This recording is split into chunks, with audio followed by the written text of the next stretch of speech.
এগরা থানার বড়সড় সাফল্য। আজ ভোর রাতে এগরা থানার পুলিশ এগরা 2 নম্বর ব্লকের ডোমপুকুর এলাকার বস্তাবাদ থেকে দুজন দাগি ডাকাতকে গ্রেপ্তার করে। দুই ডাকাতের কাছ থেকে পুলিশ একটি ওয়ান শটার পিস্তল, 1 রাউন্ড গুলি এবং একটি ছুরি উদ্ধার করেছে।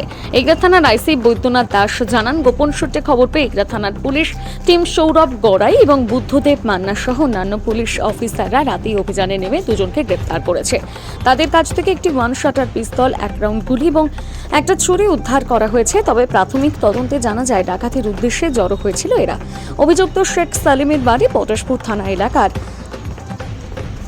7 শতমাল গ্রামে, অপরজনের নাম গোপাল দাস, বাড়ি এগরা থানার বাথুয়ারি গ্রামে।